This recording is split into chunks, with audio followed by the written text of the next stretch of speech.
நம்பியாரு சிவாஜி அவர்கள் 2 பேரும் தானே ஐயப்படியை பெருசாக்குனாங்க. சிவாஜி மாலை போட்டு போனதுக்கு அப்புறம் தானே சிவாஜி பின்னாடி சேர்ந்துட்டு ரஜினிகாந்த் போன்றவர்கள்லாம் போனாங்க. 3 மலை ஏறி போறவனு எவனும் கிடையாது. ஹெலிகாப்டர்ல போய் நேரா ஐயப்ப சன்னிதிக்கு முன்னாடி நின்று அப்படியே ஹெலிகாப்டர் டாடா ஹாய் அப்படின்ட்டு வரலாம். அது மாதிரி காட்டு வழியில போறாங்க. புலி அதிகம், சிறுத்தை அதிகம். அது ஒரு அசுத்தத்தை வெளியேற்றுற நேரத்துல நீ சாமியை கும்பிடாங்க. ஆனா இன்னைக்குமே பெண்கள் போராடிட்டு இருக்காங்க. பெண் விடுதலை நினைச்சிட்டு எல்லாம் வச்சா போய் சாவு அவ்வளவு. 50 கணக்கு பிறகுதாங்க ஐயப்பன் கோயிலுங்கிறதே தெரியும். ஐயப்பன் கோயிலுக்கு போறதா இருந்தாக்கா முதல்ல பாபநாசம் போய் சொரிமுத்தையன் கோயில போய் கும்பிடணும். அதுக்கப்புறம் தான் அச்சங்காவு ஆரியங்காவு இதுல எல்லாம் இருக்கிற ஒவ்வொரு ஐயப்பனையும் பார்த்துட்டு தான் கடைசியா சபரிமலை ஐயப்பன் இருக்கும். இப்ப ரஜினி அவர்கள் சொல்லியிருப்பாரு ஆன்மீகமும் அரசியலும் அப்படின்னு இருப்பாரு. ஆன்மீகம் தோச்சுன்னா அரசியலுக்கு வருவான், அரசியல் தோச்சுன்னா ஆன்மீகத்துக்கு போவான். ஆன்மீகங்கிற ஒரு ஈஸியான வேலைங்க. புள்ள பக்கறதுக்கான பூஜைகள் பண்றேன்னு பண்ணுங்க, உங்க மடம் பிரமாதம்.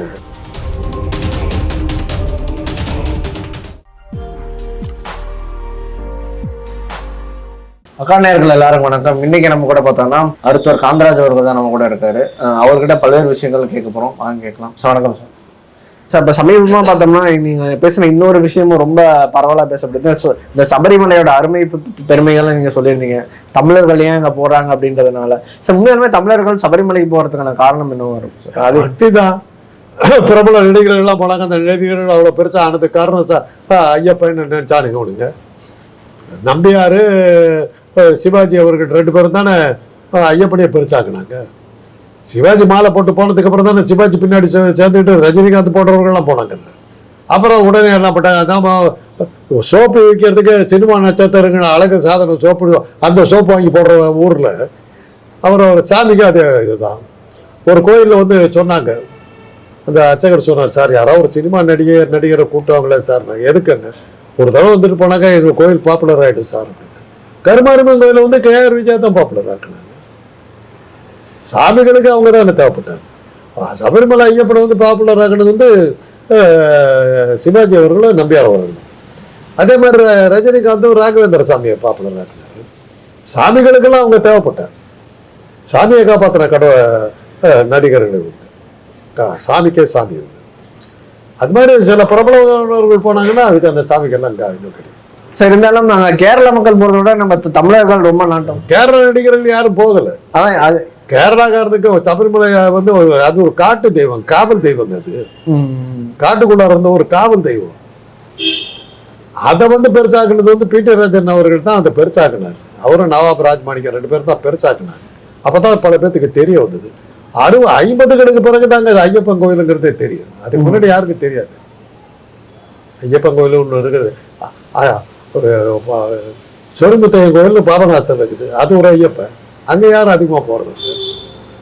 ஐயப்பன் கோயிலுக்கு போகிறதா இருந்தாக்கா முதல்ல பாபநாசம் போய் சொரிமுத்தையன் கோயிலில் போய் கும்பிட்டு அதுக்கப்புறம் தான் அச்சங்காவு ஆரியங்காவு இதுல எல்லாம் இருக்கிற ஒவ்வொரு ஐயப்பனையும் பார்த்துட்டு தான் கடைசியா சபரிமலை ஐயப்பனுக்கு போகும்.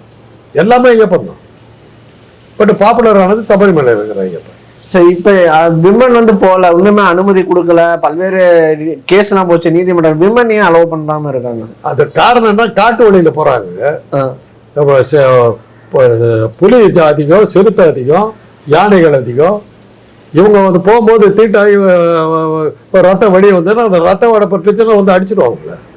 பாதுகாப்பு கருதி தான் வேணாம் நாங்க. அதனாலதான் ஐயப்பன் கோயிலுக்கு போறதா இருந்தாக்கா பருவம் வர்றதுக்கு முன்னாடி சின்ன பெண்களும் பருவம் நின்று போன கிழவிகளும் போகலாம். பருவத்தில் இருக்கிற பெண்கள் போகக்கூடாதுன்னு காரணம், அவங்க போகும்போது அவங்களுக்கு தீட்டுப்பட்டுச்சுன்னா அந்த ரத்த வடை அடிச்சதுன்னா அவங்கள அடிச்சிடும். அவங்க உயிருக்கு பாதுகாப்பு கொடுத்தது தான். சயின்டிஃபிக்காக தான் அதை நிறுத்தினாங்க. அதில் ரெலிஜன்லாம் கிடையாது, மத சடங்கு கிடையாது. ஆனா இன்னைக்குமே பெண்கள் போராடிட்டு இருக்காங்க ஆணித்தனமா சொல்ல. அதைத்தான் புரியாம இது பெண் விடுதலை நினைச்சிட்டு எல்லாம் வச்சா போய் சாவு அவ்வளவுதான். ஆனா இன்னைக்கு புலி கிளி எல்லாம் எதுவும் இல்லை. அதெல்லாம் அந்த காலம். இன்னைக்கு 3 மலை ஏறி போறவனு எவனும் கிடையாது. நேரா இப்போ டிரைவிங் மாதிரி போயிடுறாங்க. ஹெலிகாப்டர்ல போய் நேரா ஐயப்பன் சன்னிதிக்கு முன்னாடி நின்று அப்படியே ஹெலிகாப்டர் டாடா ஹாய் அப்படின்ட்டு வரலாம். அந்த மாதிரி ஆயிடுச்சு. அந்த மாதிரி ஆயிடுச்சு சார். அப்போ கரிமலை ஏரிமலை இது மாதிரி 3 மலை ஏறணும். ஓகே, கரிமலை ஏறுறதுக்கு உடம்பு தேவை. அதுக்காக தான் காட்டுல உங்களுக்கு அந்த மிருகங்கள் அடிச்சிடக்கூடாதுங்கிறது தான் கருப்பு உடை போட்டு. பணியில் எதுவும் கிடைக்காம போச்சுன்னா என்ன பண்ணுறதுக்கிறதுக்கு சாப்பாட்டுக்கு தேவையான பொருள்லாம் வந்து இந்த தேங்காய் மூடியில் போட்டு உள்ளே வச்சுட்டு இருமுடி கட்டு போனதுக்கு அதுதான் காரணம். மழை ஒடுக்கும், செருப்பு போட்டு போக முடியாது. அதனால தான் வெறுங்கால நடக்கிறதுக்கு பழகிக்கிட்டோம். குளிர் அடிக்கும். அதுதான் காலையில் மலையில் 2 வேளையும் பச்சை தண்ணியில் குளிச்சு அந்த குளிரை தாங்கிக்கிற சக்தி உள்ள இதெல்லாம் அந்த வடி அந்த மாதிரி இருக்கிறதுக்காக கொடுத்து அதை வந்து ரிச்சுவலாக நீங்கள் எடுத்து அது வந்து மத சடங்காக காட்டினாங்க. தேவையில்லை. அதுக்கு காரணம் வந்ததுக்கு பிறகு அது தேவையில்லை. அடுத்து அதான் செய்யணும். பிளாக் ட்ரெஸ் போறதுக்கான காரணம் அதுதான். இதுதான் காரணம். மிருகங்கள் வந்து மிருகங்களுக்கு கருப்புல இருந்தாக்கா அது போடும் பசங்க. ஓகே. எல்லாமே மிருகங்கள் தப்பிக்கிட்ட காட்டு வழியில இருக்குது. மிருகங்கள் தாக்கிடக்கூடாதுங்கிறதுக்கு எடுக்கப்பட்ட முன்ஜாக்கிரதை தான். மற்றபடி அதுல வந்து மத அடிப்படையில் எதுவுமே இல்லை. சார், பொதுவாக பெண்கள் வந்து இன்னைக்கும் சாமி கும்பிட்றதுக்கு மீன் அவங்களோட பீரியட் டேஸ்ல சாமி பொருளை தொடர்ந்து கிச்சனுக்குள்ளே விடுறது இல்லை. அதுக்கான என்ன காரணம்? அதெல்லாம் அசுத்தமா இருக்காங்கன்றது தான். அது வந்து ஒரு அசுத்தத்தை வெளியேற்றுற நேரத்துல நீ சாமியை கும்பிடாத. ரெண்டாவது அவங்களுக்கு அந்த நேரத்துல உடம்பு வலி எல்லாம் இருக்கும். என்னத்துக்கு அந்த உனக்கே தொந்தரவா இருக்கும். நீ கடவுள்கிட்ட போய் இது பண்ற பக்தி பூர்வமா இருக்க முடியாது. வேற ஒன்று ரீசன் இல்லையே, ஹெல்த் ரீசன் தான். அதை மத சடங்கா சொல்லிட்டான். அவ்வளவு. இப்போ சர்ச்சை கிடைச்சதுன்னு அவங்க அதெல்லாம் பாக்குறது. ஆமா ஆமா. இதெல்லாம் நம்ம ஊர் கோயில்கள். இந்த சனாதன கோயில்கள்ல தான் அதெல்லாம் பாக்குறாங்களே. சர்ச்சில் வந்து சர்ச்சிலையும் மசூதியிலையும் அதெல்லாம் பாக்குறது. சார், இன்னும் இப்ப பார்த்தோம்னா கொஞ்ச நாளுக்கு முன்னாடி பிரச்சனை இருந்துச்சு. திருவண்ணாமலையில வந்து ஆந்திராக்காரங்க அந்த தெலுங்கு மக்கள் ஆக்கிரமிக்கிறாங்க. பஸ்ஸா இருக்கட்டும், போர்டா இருக்கட்டும், எல்லாமே தெலுங்குல மாற ஆரம்பிக்குது. இந்த திருவண்ணாமலை தமிழ்நாடுங்கிறதே மறந்து ரொம்ப நாள் ஆச்சுன்ற மாதிரிதான் இருக்கு. திடீர்னு திருவண்ணாமலையில தெலுங்கு மக்கள் வரதுக்கான காரணம் என்ன? அது எப்பவுமே அவங்க வருவாங்க. பார்டர் தானே திருவண்ணாமலை பார்டரு. அதனால அங்கிருந்து ஆந்திராக்காரர் நிறைய வருவாங்க. ஏன் தடுக்கிறீங்க அவங்கள? ஆக்கிரமிப்பு மாதிரி நிறைய பேர் அவன் பஸ்ல எழுதிட்டு வர்றாங்க. நமக்கு என்ன போகுது? அவங்க ஊர்ல இருந்து அந்த வர்றான், அந்த பஸ்ல அவன் தெலுங்குல எழுதிட்டு வர்றான். இங்க தமிழ்ல தானே போட்டிருக்குது. தமிழ்நாட்டுல இருந்து போற சபரிமலைக்கு போற வண்டி எல்லாம் தமிழ்ல தான் போகுது. அவன் கேரளாக்காரன் எப்படி தமிழ் எழுதிட்டு வர்றான்னு சொல்றேன். சபரிமலையில ஒரு வார்த்தை கூட தமிழ் இருக்கா தெரியுமில்ல? அப்படிங்களா? ஒரு வார்த்தை கூட தமிழ் இருக்கு. ஃபுல்லாவே மலையாளம், முழுக்க தமிழ் தான் போறாங்க. ஆனா தமிழ்நாடு கடவுளே, அது கடவுளே கிடையாது அவங்களுக்கு. அங்க தமிழ் வார்த்தைகளே கிடையாது. அதே மாதிரிதான் திருப்பதிக்கு முக்காவாசி தமிழ் தான் போறேன். அங்க எங்க இருக்கு தமிழ்? அதனால அதெல்லாம் நம்ம வந்து பேசிக்கிட்டு இருக்கிறது அர்த்தம். ஆனா அங்க போனீங்கன்னா திருப்பதியில சுத்தமா தமிழ் பேசிட்டு போயிட்டாரு. ஏன்னா காசு கொடுக்கணும் தமிழ், அதனால அவன் தமிழ் கத்துக்கணும். இன்னைக்கு திருவண்ணாமலையில இன்னுமே மக்கள் ஆதங்கப்பட்டாங்க சமூக வலைதளங்கள்ல. இது தமிழ்நாடா இல்ல ஆந்திராவா, என்ன இப்படி தெலுங்கு மக்கள் வராங்க, திருவண்ணாமலை நம்ம கையை விட்டு போயிருமோன்ற பயம்லாம் ஏற்பட்டுருக்கு. இந்த பயம் தேவையானதா? அப்படி பயத்தாக்கிட்டாக்க விட்டுருங்க. உங்க நாட்டை காப்பாத்தி இப்படி ஒருத்தர் உள்ள வந்தாலும் உங்க நாடு போயிட்டுன்னா என்னத்துக்கு அதை வச்சுட்டு மாறி அடிக்கிறீங்க? அதை காப்பாற்றுறது கூட உங்களுக்கு யோகித்தெல்லாம் என்னத்துக்கு தமிழ்நாட்டு பேர் வச்சுட்டு உட்காந்துட்டு எவன் வந்தாலும் உன்னை தோக்கடிச்சுடுவான்னு அப்புறம் நீ என்னத்துக்கு ஒரு நாடுன்னு இருக்கிற போயேன். போராடாத ஏன்னா அழிஞ்சிட்டு போட்டுங்க. அவ்வளவுதான்.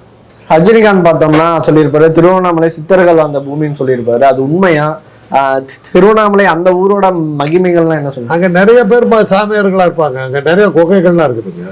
அரவிந்தர், இந்த மாதிரி அரவிந்தர் ஆசிரமம், இந்த மாதிரி ரமண மகரிஷி ஆசிரமம், ரமண மகரிஷி ஆசிரமம், இது மாதிரி நிறைய பேர் அங்க இருக்காங்க. அங்க போனீங்கன்னா நிறைய சாமியார்கள் உட்காந்துக்கிட்டு இருப்பாங்க.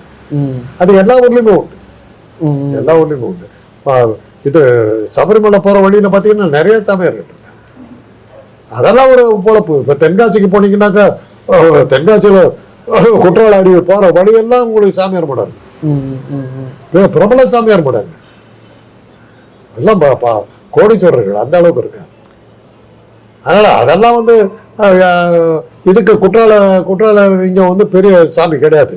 ஆனா அங்கதான் பிரபலமான ஏன்னா அகத்தியர் வாழ்ந்த இடம் ஒரு கணக்கு. அது மாதிரி அதெல்லாம் அங்க இருக்குது. அதனால அங்க பிரபலமா இருக்கு. ஆனா இன்னைக்குமே மக்கள் நம்புறாங்களே சார் திருவண்ணாமலையும் ஆன்மீக பூமி, அங்க போனா பிரச்சனைகள் சரியாயிடும். நம்புறவன நம்ம என்னங்க பண்ண முடியும்? இல்ல அங்க உண்மை சித்தர்கள் வாழ்ந்ததா நீங்க பாத்து அதெல்லாம் ஒண்ணும் தெரியாது. ரமண ரிஷின்னு ஒரு ஆள் இருந்தாரு. அவர் அப்பேற்பட்ட ஆள் ஒரு கடைசியில புற்றுநோய் தான் இறந்தாரு. டாக்டருக்கு தான் அட்மிட் பண்ணி டாக்டருக்கு தான் பார்த்தாங்க. புற்றுநோயால் தான் இறந்தாரு. அவ்வளோ பெரிய மகான் சித்தர் அப்படி இப்படிலாம் சொன்னாங்க. ரமணன் பேர் ரெண்டு ஆளுக்கு ஒருத்தர் வந்து ரமணன் பேர் வச்சுக்கிட்டு இருந்தாங்க. அந்த அளவுக்கு பாப்புலர் இருக்குது. கடைசியில் நோய் வந்து தான் செத்தார். மருத்துவர் ஆங்கில மருத்துவர்கள் தான் பார்த்தாங்க. சார் சித்தர்கள் அப்பவே ஆபரேஷன்லாம் பண்ணாங்க, அறுவை சிகிச்சை பண்ணாங்க, அதெல்லாம். அந்த சித்த வைத்தியம் வேறங்க, அதுக்கு எதுக்கு சம்பந்தம் இல்லை. ஓகே. சித்த வைத்தியங்கிறது தனி. ஓகே. சித்தர்களில் வந்து அவங்க வந்து ஆப்ரேஷன் பண்ணது எல்லாமே இருக்குது, அவங்க மருந்துகள் எல்லாமே இருக்குது. ஓகே. அது வேற, இதுக்கு அதுக்கு சம்பந்தம் இல்லை. Okay sir. சித்தர்கள் பக்திமான்கள் அல்ல, அவர்கள் வைத்திய நோயா மருத்துவர்கள். சித்தர்கள் அப்படின்றவங்களே டாக்டர்ஸ் தான் சொல்றாங்க, பொதுவாக டாக்டர்ஸ் தான், அவங்களே மருத்துவர்கள்லாம். மூலிகைகளோட டீல் பண்றவங்க தான் சித்தர்கள். ஓகே. ஓகே. அன்னைக்கு அவங்க சித்தர்கள் தான் வைத்தியர்களா இருந்தாங்க. Okay sir. அது வேற, இது வேற. இறுதி அவர் கேளு சார். இப்ப ரஜினி அவர்கள் சொல்லியிருப்பாரு ஆன்மீகமும் அரசியலும் அப்படின்னு இருப்பாரு. இப்ப பொதுவாகவே உங்களோட பார்வை என்ன சார்? ஆன்மீகம் கலந்த அரசியல் தான் அவரோட ஸ்டாண்டா இருந்துச்சு இதுக்கு முன்னாடி. ஆன்மீகம் கலந்து அரசியல் எடுக்க முடியுமா? ஆன்மீகம் தோத்துச்சுன்னா அரசியலுக்கு வருவான், அரசியல் தோத்துச்சுன்னா ஆன்மீகத்துக்கு போவான். இப்ப சினிமா நடிகை தோத்தானாக்க அரசியலுக்கு வர்றான். ஆன்மீகங்கிற ஒரு ஈஸியான வேலைங்க. உங்களுக்கு தேவை ஒரு லேசான தாடி, கொஞ்சம் ஜோசியம் சொல்றதுக்கு திறமை இருந்ததுன்னா நீங்க மட ஆரம்பிச்சோன்னா பாப்புலராக ஓட்டிடலாம், நல்லா காசு வந்து. புள்ள பார்க்கறதுக்கான பூஜைகள் பண்றேன்னு பண்ணுங்க, உங்க மடம் பிரமாதமாக வரும். இல்ல சார், அவர் சொல்ற கருத்து பாசிபிளா சார்? ஆன்மீகமும் அரசியலும் அப்படின்ற ஆன்மீகம் கலந்த அரசியல் அப்படின்னு ஒரு ஸ்டாண்ட் எடுத்தாரு. அப்புறம் தன்னை பத்தி விளக்கம் கொடுக்குறாருங்க. தான் பெரிய இமயமலையில போய் அந்த குகையில உட்காந்துட்டு போஸ்ட் கொடுக்குறது, இதெல்லாம் பண்ணாக்க ஒரு அளவுக்கு மேல காசு வந்துருச்சுன்னா சாவக்கூடாதுங்கிற எண்ணம் வருங்க. இந்த வாழ்க்கை நமக்கு மறுபடியும் கிடைக்காது, அதனால சாகா வரம் பெறணும். இது இமயமலைக்கு போனா சாகா வரம் பெறலாம் நினைச்சிட்டு போவாங்க. என்ன பண்ண முடியும்? யாரா இருந்தாலும் செத்து தான் ஆகும், அவ்வளவுதான் நம்ம சொல்ல முடியும். சாவை தண்ணி போடாத முடியும், சாவை தவிர்க்க முடியும்.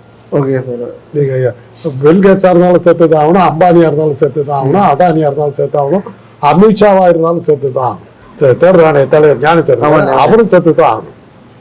என்கிட்ட நான் யார் தெரியுமா, பட்டியல் வாக்காளர் பட்டியலை மாற்றக்கூடிய சக்தி வாய்ந்தோம்னாங்க, உனக்கு மரணம் வராதுன்னு சொல்றேன், நீ செத்து தான் ஆகும். இப்ப பல்வேறு நபருக்கு அந்த சந்தேகம் இருந்தது சார். ஆன்மீகமும் அரசியலும் ஒரு ஸ்டாண்ட் எடுத்தாரு, ஆன்மீகம் கலந்து அரசியல் சொல்ல முடியுமான்றதே நிறைய பேருக்கு. அரசியல் போனாக்கா சம்பாதிக்கலாம், ஆன்மீகத்திலையும் சம்பாதிக்கலாம், அது கரெக்டா தான் சொல்றேன்.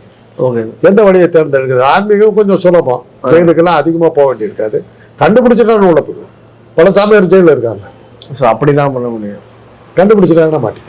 நேரம் கொடுத்து பேசுறது நன்றி சார். இதே மாதிரி இன்னொரு நேரத்தில் சந்திப்போம். நன்றி.